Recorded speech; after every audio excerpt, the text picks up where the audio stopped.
Today is Wednesday, September 13th, and this week on NCR DC Communion, Bizarro is smarter than all of us, Batgirl and the Birds of Prey are going camping, and Amanda Waller is possessed by some jerk who wants to kill all the metahumans. Join us for all this and so much more this week on NCR DC Communion, episode number 21.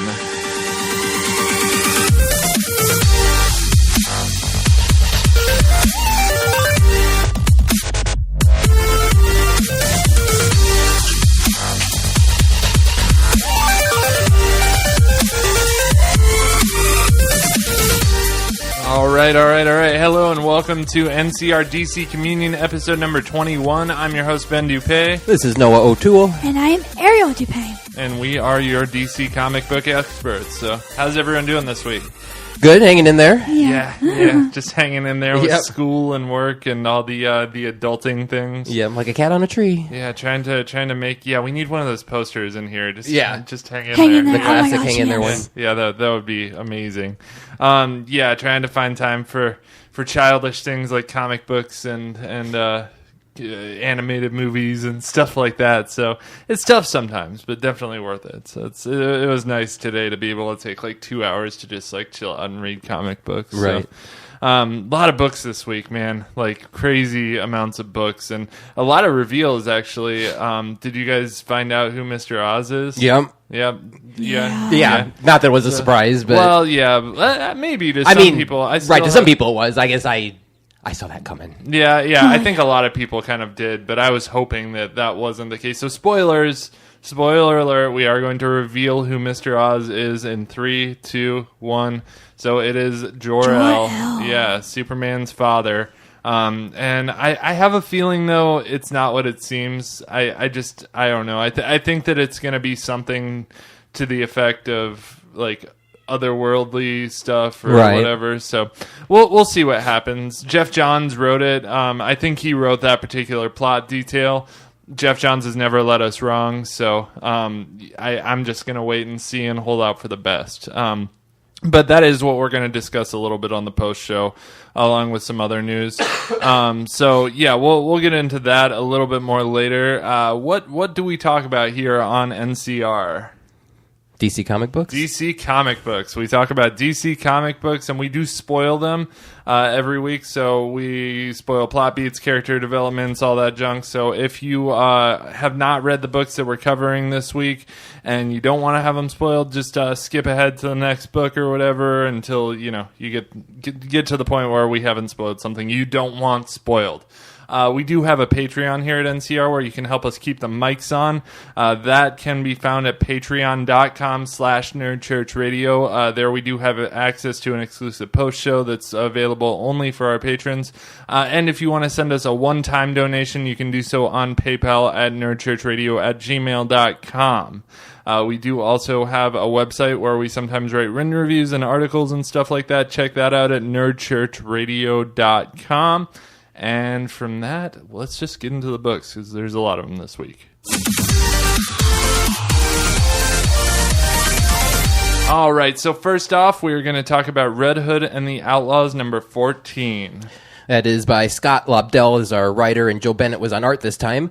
This is called Bizarro Reborn Part 1.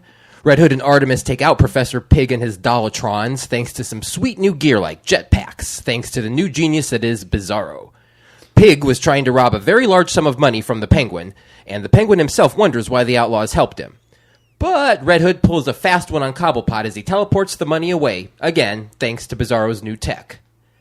The new Bizarro tech doesn't stop there, though. He has managed to build a ship that is a city block wide and completely stealthed. This new base also includes a Bizarro ram for 2 places at once, an armory, a garage, a war room, and a door that leads everywhere, including the Batcave and the Fortress of Solitude. That was kind of weird to me. Yeah. Like the whole, the door. Wormholes and stuff. Yeah, it's called translocationalism, and we don't need to know how it works because Bizarro does. Yeah. It's interesting to note that Ma Gunn has been hiding letters from Jason's late father, and Bizarro keeps the secret, saying not yet for some reason. The issue ends with Bizarro talking to himself, literally. Normal Bizarro says, "You know this am not forever, right?" To which smart Bizarro replies, "Yes, I know." And next we get the beginning of the beginning, or the beginning of the end. Yeah, man, that was pretty kind of a sad ending there, man. It's like, man, like he's gonna go back to being the, and they can't keep Right, him. they can't keep him genius forever. I mean, Yeah. I'm glad eventually he's gonna go back, but I Yeah. guess we kind of figured he would. But I don't know if this other Bizarro's like, is he like a hologram, or is he talking to his other consciousness, or I guess we don't know exactly what Lex Luthor did to him yet. So I'm sure that will come out in a reveal couple itself more in time. issues or whatnot. But Yeah. I don't know, a couple things. Well, first, I suppose we should probably get out of the way. We have a rating system. Yeah, we do have a rating system here, so I'll play that rating system so you know what we're talking about.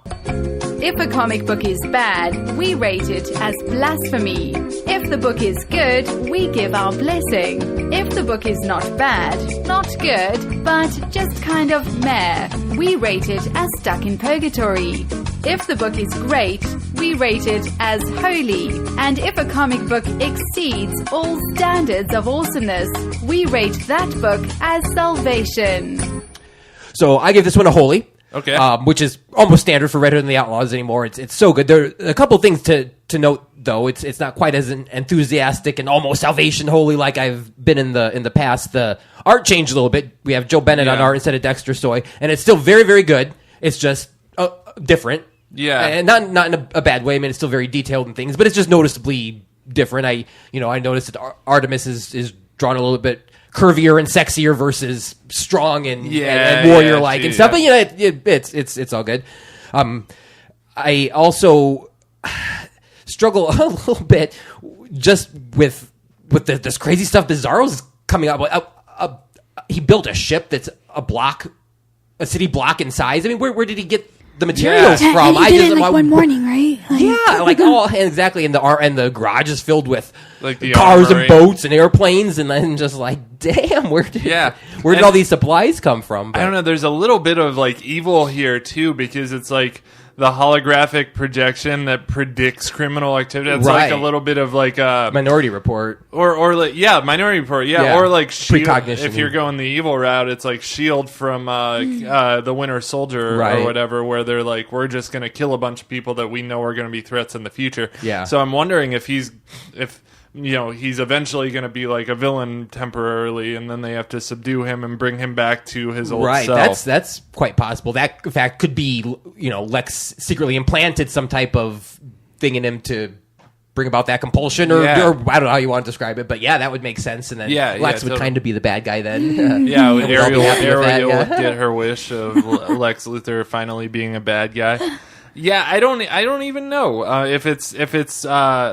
I don't know if it's like an intentional thing on Lex Luthor's part, or if it's just something where he's made him incredibly smart, and having that much intelligence kind of just leads to detrimental thinking of I keep talking about Marvel stuff, but that Ultron way of thinking of like, I'm so smart to know that the Earth is harmed by human beings, so human beings need to be wiped out. Yeah. So I don't know if they're going to go that direction of making him so smart that he deems, certain people that he cares about unworthy of friendship and stuff like that. But it'll be interesting. Yeah, they don't. I mean, right now he certainly doesn't seem to be at all evil, mean. He seems to actually have like a really good heart and really benevolent nature. But we'll see what happens on it. The only thing that makes me suspicious is that he's wearing Crocs, and I have learned not to trust people in Crocs. So. Yeah, but that is his casual. I mean, and then is in his robe and boxers, so maybe it's like his.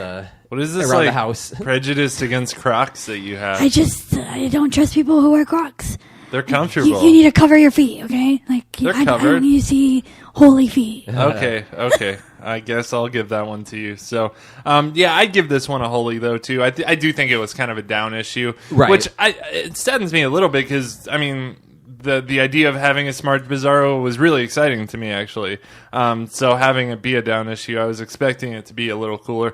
Do we know if this art change is permanent or?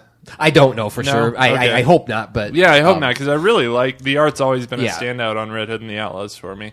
What would you rate this one, Ariel? I'd give it a holy. It was the first book I read, and I was really into it. I didn't really, surprisingly, the tech stuff didn't bother me too much because I don't understand any of it anyway, so it's like, this could be true and I would have no idea. Right. Are you giving it a holy for Holy Crocs? my gosh. Yeah. No. Okay. All right. So we will, on that note, move things on to our next book of the week, and that is Batgirl and the Birds of Prey, number 14.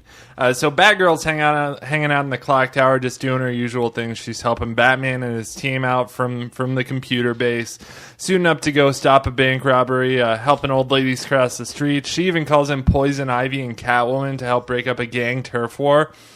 Meanwhile, Huntress and Black Canary are miles outside of Gotham, escorting a tour group through some kind of colonial exhibit, and I kind of thought they would reveal why they're doing what they're doing, but they never did. They're just doing this, I guess, trying to get out of town for a little while. Put them in Renaissance fair clothing and hey man, I don't care what you do in your off time, Canary and Huntress. So anyway, they all end up around a campfire before going to bed, and they have to tell a scary story about this bad dude named Shaman Blackfire. Then everyone goes to bed, but Huntress and Canary wake up in the middle of the night to the entire tour group being gone. The tour group went to go looking for this Shaman Blackfire in a cave, which they found and are now in serious danger, but Canary and Huntress save the day, and they all go back to the campfire to get some sleep. Then Batgirl shows up, and the issue ends with the Birds of Prey roasting marshmallows over a fire. And the Shaman Blackfire is weak sauce, man. He was gone before he even started. I mean, this was like quick one-issue villain. I thought this was going to be more, but I guess this was kind of a throwaway issue. So it was fun. I mean, it was a little wordy. Like Ariel, you texted me last night telling me it was going to be a little wordy. It wasn't as wordy as I was expecting when you said that. I thought it was, every page is just like packed with dialogue. Yeah, there was a couple scenes where it was just real horizontal panel layouts with lots of words and stuff, and I remember getting to that page and thinking, whoa. Yeah. But a lot of stuff happening here. So I enjoyed it though. I mean, I read the stuff with Huntress and Canary. I could take or leave. That was whatever. I mean, it was kind of silly, and the villain stuff was kind of rushed and just went away like that. So the stuff I really enjoyed was the stuff with Batgirl and like her calling Poison Ivy and Catwoman in to help stop a gang turf war and seeing that whole brawl go down. I mean, that was a lot of fun. So I had a pretty good time with this issue. I think it's definitely worthy of a blessing. I don't know. What would you say, Noah? Yep, I completely agree. It's definitely worthy of a blessing. It was far from holy, because it was just kind of a standalone issue that was good but not great, and there were some fun moments, and I'm really excited that Poison Ivy and Catwoman are still staying on the team because they're just two of my favorite Gotham girls. So I know I love seeing, especially Ivy. Yeah, man, I love seeing Ivy and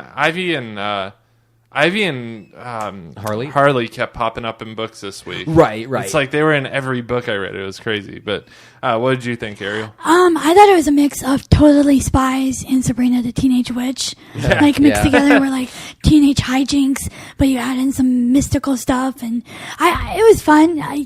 I'm not huge into like throwaway issues because I feel like they kind of not waste my time, but I'm all about the overall picture, and it doesn't add anything to that.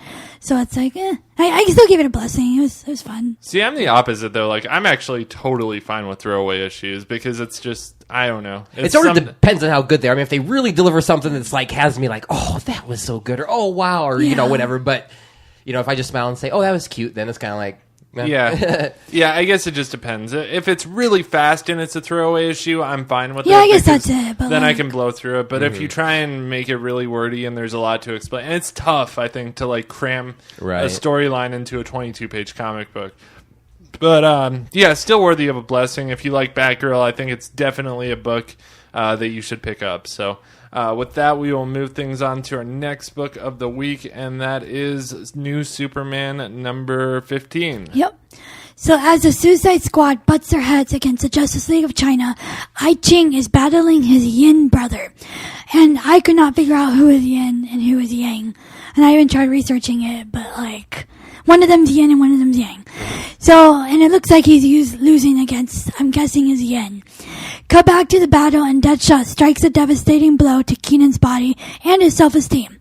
But not to worry, the rest of the Justice League of China swoops in to help their leader and take on the Suicide Squad themselves.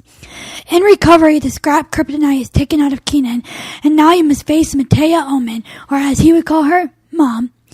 The family reunion continues as Dad enters the room, and Matea's response to him is straight up cold.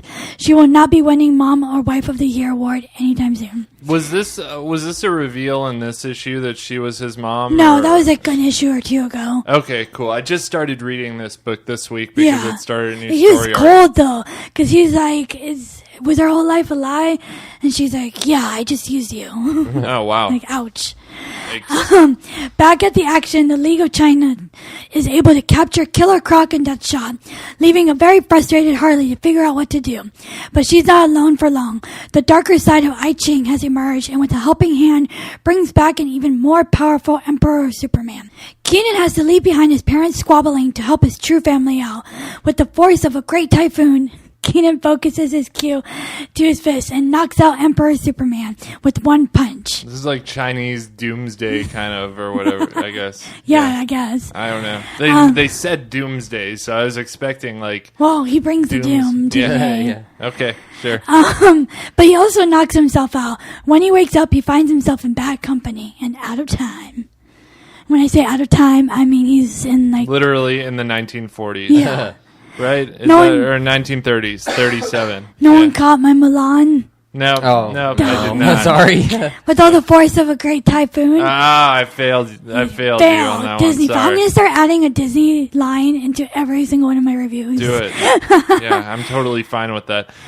Did you catch Harry Potter in this book? What? There's a frame with someone that looks an awful lot like Harry Potter. Right there. Oh, yeah. There is like... The 10, I don't even know what they were called. They popped out of nowhere. These, like, 10 magnificent people, heroes. I thought that was kind of silly. As much as I love this book, I was kind of disappointed in this issue. Just because you had the Suicide Squad, and, like, there was so much opportunity for humor, and they didn't use them as much as they should have. I could have used some Captain Boomerang or some Killer Croc and Enchantress back and forth. That would have been kind of fun. Yeah. So.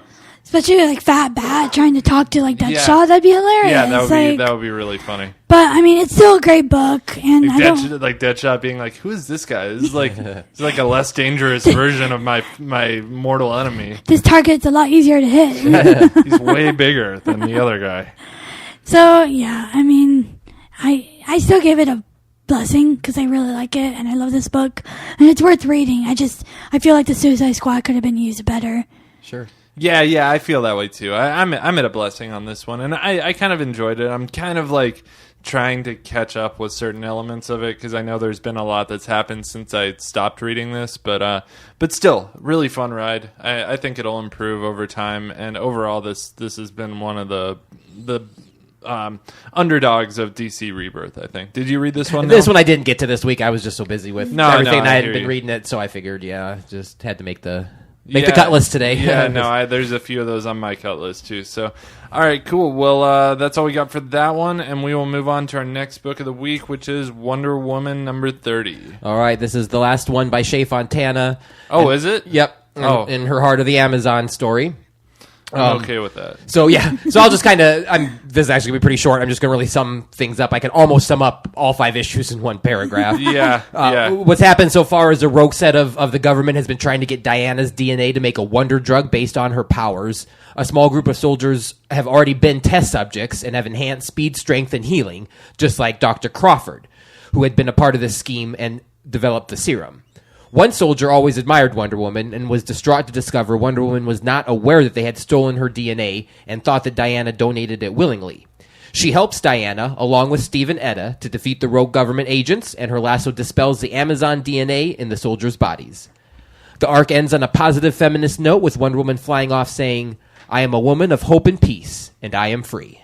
Next up, we get to learn about Noah's favorite element of Wonder Woman, her little brother. Yeah, her twin brother at that. So. Yeah. Written by James Robinson. Do you guys know anything about him? I have no idea who that is. Yeah, I can't tell you what he's written off the top of his head, but I know he's got a good list of good work. So this last arc has just been so lukewarm for me that I'm actually looking forward to seeing what happens here next in the Children of the Gods is what they call it. Yeah. And is the extension of the Dark Side War thing. So because there was a lot I liked about that. I mean, I loved Grail. and some of how they fit some of the Amazons into Darkseid's story and things like that. But I don't know. We'll just see, because of course saying Wonder Woman had a twin brother just throws any Wonder Woman fan off their rocker. They're like, "What? A twin brother? What?" So we'll see how they handle that. I'm definitely going into it with open mind. It's almost like bringing back Superman's father. Right. Yeah, I mean, like, we're really kind of messing with the mythos of, like, characters here, and it's going to be interesting to see how fans, because comic book fans are generally so positive about their reactions to things and stuff. And one thing I was thinking about, too, is I think that they're going to probably re-establish her being Zeus's daughter, because all through Rucka's run, he never said one way or another whether she was the daughter of Zeus or if she was made of clay. It was definitely heavily implied she was the daughter of Zeus, but I feel like it wasn't. He danced around it. You know what I mean? It was almost as if, like, DC kept him on a short leash and was like, right. And personally, I think he probably would. He's kind of old school like me. I think he probably would want her made out of clay, because that holds a little bit. 'Cause, I mean, Zeus, to be honest, I mean, in Greek mythology, he's not a great guy. He raped a lot of women, and he, so you kind of makes you cringe a tad on that part. But I guess we'll see what they do. I'm super open to it, but I really struggled whether to put it in purgatory or to let it squeak by with a blessing. And since it didn't do anything super wrong, it just wasn't good. I overall just gave it a blessing. Yeah, I'm with you, man. I mean, it's tough, but she is a very new comic book writer too. She doesn't have a huge history, and she didn't like wow us with this, but she also didn't like offend us with this. So, I mean, it was just kind of lukewarm. Yeah, so exactly. I think, I don't know, it was almost at a purgatory for me, but I'm gonna give it a blessing just because of her lack of experience and stuff. And I think someday she could even be like a really amazing writer that writes really good stuff. I just think we've yet to see her build up that portfolio. Yeah. So I'm at a blessing too. I'm personally at purgatory just because I was struggling to even get through the issues. But I think she does have a niche for writing towards a younger audience. You bet. Yeah, totally. Like, this would be great to introduce a little girl or little boy to Wonder Woman at a young age. Like, it's a good introduction. Like, I'd give this to my little brother, and I'm pretty cautious about what I let him read. So, I mean, for that fan, for me, no, but I could see where her fan base could be. I think, like, I don't know, man, you could almost... There were times in this story arc where you could almost see her really pushing those feminist issues, and it to the point where it like seemed unnatural for the character. And I feel like if you gave her like Teen Titans or something where she didn't feel obligated to push those issues, because I think with the Wonder Woman book in today's climate, you want to push those issues. I mean, obviously. So I think if you took that pressure off and just let her write like maybe a more kids-esque book or a more like playful style book, she might do really well. I'd like to see what she could do on Teen Titans. And I mean, one thing that just like noticeably stood out to me was, and we've talked and she reconciled it, but we all know how she started out with just Diana and Etta being friends again. And then later, almost at the end, we find out, they made up because it's not worth, fighting over. Well, that's great. But, I mean, wouldn't it have been the perfect opportunity to have them still kind of feuding, and then when all those assassins attacked, they rekindled their friendship working together? And so, I mean, like, I just see, some missed opportunities to tell better stories. No, I agree with you 100% there. So, it'll be interesting, though, to see what comes next. I'm definitely excited for a new thing to start with Wonder Woman. So, all right, that's all we got for that book. And next up, we have Harley Quinn. This is actually an anniversary issue. It's Harley Quinn number 5. 25? Yeah. 25, yeah. What did I say? 5. Just 5, yeah. Oh, 25. I'm sorry. Wow. So I only did the first part of this story. I only did the first one because I usually do too. Yeah, there was a lot of them. You can kind of just get a taste in this recap that I'm doing, and if you like what I'm saying, then go buy the issue. I mean, it's like 4 or 5 little short stories of Harley Quinn, and they're all pretty fun. Poison Ivy, Catwoman, and Harley Quinn kind of foiled a casino robbery, and as a gesture of goodwill, the casino owner gave them 2 free nights in the presidential suite at the casino. So they decide to, of course, throw a giant party, which of course gets way out of hand as usual. I mean, there's like Elvis Elvis impersonators and male strippers and everything you would expect at a Harley Quinn party. So the casino owner gets all pissed off about them raising a ruckus, and then he gets somehow thrown out a window, and the gang takes the party on the road. Jump back to current day where she's telling this story to Red Tool, and they are taking down some, human traffickers. So that's about it. It's just a really quick, 10-page story, and it's fun. I mean, we just had a party with Harley Quinn, so Right. I at first I thought this was the new story arc, and I was like, oh, are we doing another party? But I mean, the fact that it's just a short one shot, I'm okay with that. So I had a good time reading it. I think that that story issue or that little story gets a blessing from me. So did anyone else read that one? Yeah, I read all of them. I didn't like the first one just because we have seen the surprising. We just had a party with them, Right? Yeah, and I feel like a couple months ago I just had an issue with Harley and Poison Ivy at the beach, and I just been through that. But there is one with the Swamp Thing that I really liked, so it is worth checking out the whole issue. Okay, cool. Yeah, same. I mean, I gave the overall a blessing. It's just I love Harley Quinn, but we're just so oversaturated with Harley Quinn stuff. It's hard to get 5 more stories of Harley Quinn and be excited about it. You know what I mean? But it was still fun because her books are always fun. Yeah, man. I mean, I open up, New Superman, she's in there. Yeah. Suicide Squad, she's in there. Harley Quinn, obviously, she's in there. I mean, she was in a lot of books this week. So, I mean, and that's okay. It's just too much of a good thing, Maybe sometimes gets old. So, maybe just pump the brakes a little bit on so much Harley Quinn and just give us 1 or 2 stories with it every week. Yeah. So, all right, cool. That's all I got for this one. And next up, we're going to move on to Superwoman number 14. Supergirl number 13, actually. Oh, yeah. Supergirl number 13. I'm sorry. Okay. In a thrust of urgency, Supergirl flexes her strength against Emerald Empress in an attempt to save her father. The crash sends Supergirl, Emerald, and Psydad tumbling into the city, exposed to judging onlookers. Supergirl tries pleading with the crowd to show her mercy, but like most torch-wielding angry mobs, logic doesn't exist. Taking a few hours longer than it should have, Supergirl finally realizes that her stream of bad luck is because of Emerald Empress and her Fatal 5. Anger is pumping through Kara now as she yells out that she would take mercy and show compassion to anyone, but the crowd doesn't budge. Instead, they cheer on Indigo to take down Supergirl. Now catching on faster than I did, Kara realizes that the Eye is in control, not Emerald Empress. Kara reaches forward and tears the Eye apart, sending Emerald Empress into the abyss. Or into the future. Yeah. Back to where she came from. Yeah. Back to the future where she came from. Yeah. Out of nowhere, Indigo swoops in to once again eliminate Kara for good. But her plans are thwarted. Thwarted? Yeah, there we go. Oh my god. Hey, I'm just getting you back for earlier when I said issue number 5. Thwarted in one fell swoop. When Zor-El rips Indigo apart, and of course the whole city saw and feels justified in their hatred. Epilogue. It's a new era for Supergirl. Director Chase quits the DEO along with Kara's adopted parents. Cat Grant and the whole city have turned their back on Supergirl, and now there's a new director, and he's boning for Kara. No. Did you guys read this? Me. Yeah. No. Does I don't that? get it. No? Okay. No. Yeah. He's a bone. He's a skeleton. Oh, he's a skeleton. Right. Yeah. I get it. Okay. Wow. I know. It was honestly last week when I read killing it. it. So that part, I should have looked over it before I came. Killing it this week. Oh, God. Oh, Okay. boy. Last but not least, Mr. Oz has Zor-El in his possession. Has he killed him or turned him human?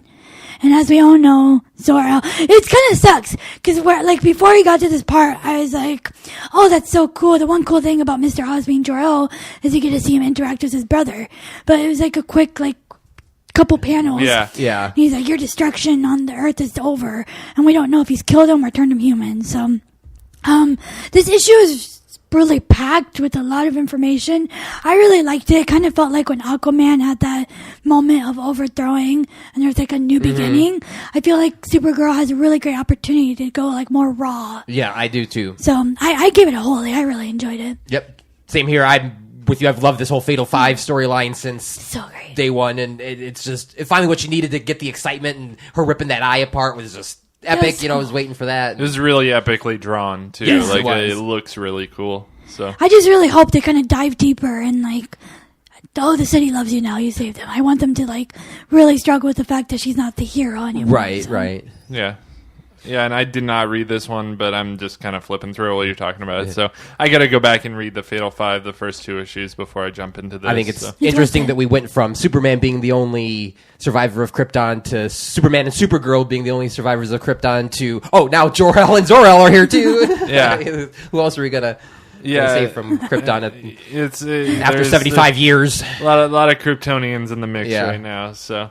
all right, so did you guys both rate that one? Yeah, Holy. Okay, cool. All right, well, we will move on to Suicide Squad number 25.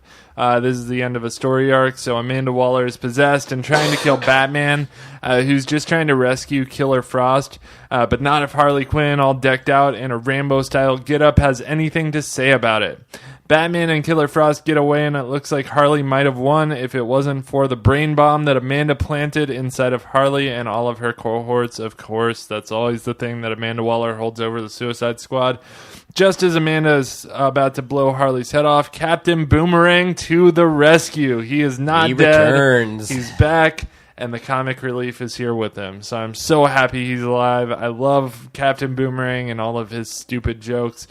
He saves Harley. Then Katana shows up and somehow uses her Soul Taker sword to unpossess Waller. This part just kind of flew over my head. I'm not sure how that works. I thought she was about to chop Amanda's head off or something. Yeah, she should have.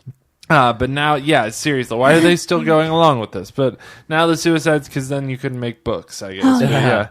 Now the Suicide Squad is off to take down Gulag. And Harcourt is there, but he ingested a cyanide capsule when he realized that his organization was being taken down. Then Harley kills all of Harcourt's Suicide Squad members by blowing their brain bombs, which is kind of a dick move because that's more people just like them. Or like them, exactly. But, that was her whole thing. And Amanda Waller was kind of being a dick to Harley. She was like, I chose you to be the leader because you would destroy the Suicide Squad. I didn't think you'd actually be a good leader. And Harley's like, oh, well, I'll show you destroying people. I'll destroy a bunch of Suicide Squads. Throw that in your face. But that's just what Amanda wanted. So, at the end, we just go on to make more Suicide Squad comics as usual. So, I enjoyed it, though. I thought it was fun. Oh, and then we got a little... we got a big ending. We got a big ending to this one, though. That's pretty important to... What? I'm sorry. Rick Flag is back with a girl named Karen Grace. Karen Grace. Do you know who she is? Absolutely. And that's not the Rick Flag that Harley used to date. This is Rick Flag Sr., and Karen Grace, who were two of the original members of Task Force X, years ago, and this part kind of went over my head because I started reading Suicide Squad when we started Communion, right? So all this stuff with Rick Flag, I did. I mean, to my knowledge, Rick Flag Sr. and Karen Grace have not been in the comics for years. I didn't even know who they were. Yeah, so. they're legacy characters. I mean, they're Rick Flag Jr.'s parents. Okay, cool. So Rick Flag Jr. is still dead. As far as we know, yeah. Also, at the end and the epilogue, Amanda Waller does a confrontation with Batman and Killer Frost. Yeah. They all kiss and make up. Yeah. But then when they're flying off, it looks like something on the moon blows up, but I'm not sure what was that. There's some... I didn't quite catch that. I mean, I didn't quite get that either, but there's some, hidden alien ship or some hidden ship on the dark side of the moon or something. I don't know. Or an asteroid belt, or I'm not sure exactly. But wow, that completely went over my head too. Yeah, I didn't know. I thought maybe they were on Batman's moon base, and I was like, did they just kill Batman? And a lot of times when the comic ends with something like that, I take it with a grain of salt, thinking it's going to pick up on that next issue, and I'll learn what that is, because maybe I'm not meant to understand it right now. Okay, but hey, that could be the case. Wait, is it Rick Flag? That's Rick Flag's ship. Yeah. So maybe they flew. They must have come out of a wormhole or something. Yeah. That could be the case. Yeah. So. Yeah, but overall, I mean, really fun issue. Yeah. I've been pleasantly surprised by how awesome Suicide Squad is just every time I read it. I love the book. It's so much fun. And, I don't know. It gets a holy from me. This whole story arc gets a holy. So, what do y'all think? I'm definitely with you on a holy. This whole story arc's been great. The earlier issues, I wish they would have kept that awesome art just throughout this whole arc, because they had that really almost photorealistic art in the first couple issues of this. But it was still very good. I'm just super excited still, though, for what's next, because Rick Flag Sr. and Karen Grace are now back in a world where they're not in charge of the Suicide Squad anymore, and their kid's dead. Yeah. So probably the war on Amanda Waller is going to start, or who, I don't know what, but Another I'm war on super Amanda excited Waller. to see how that clash is going to go down. Cool. And I actually gave this one a blessing just because, like, Amanda Waller is a jerk and the Suicide Squad hates her. We get that. I really want the other characters fleshed out, like Katana and Captain Boomerang and, like, Enchantress. I want more issues focusing on them instead of Harley and Amanda and Deadshot. I would like that.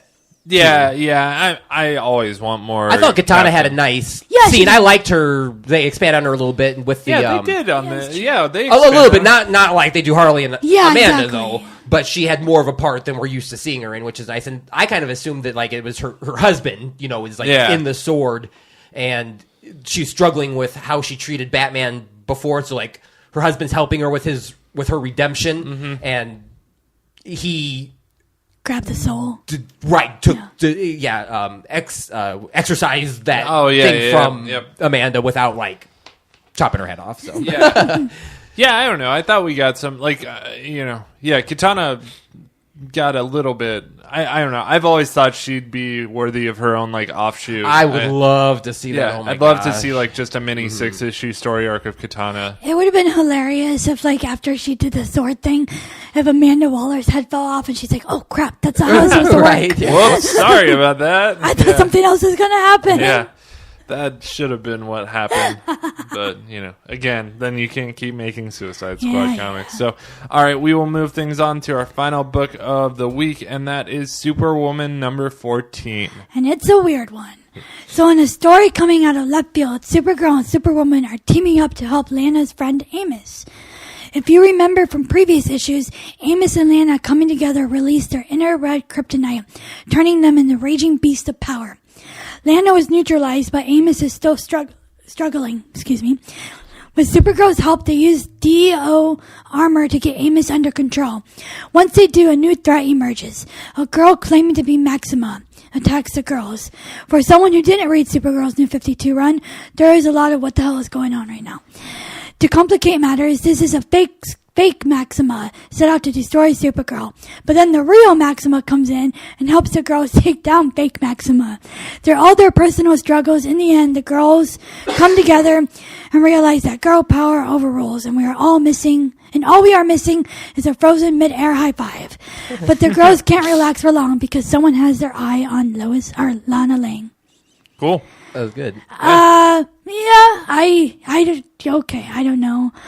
It was a very weird Yeah. issue. I love Maxima. She used to be a Superman villain, and Oh, really? She was just like this warrior that wanted to marry. This was kind of back in the 90s where things still had a little bit of a sexist vibe to them, and she wanted to marry the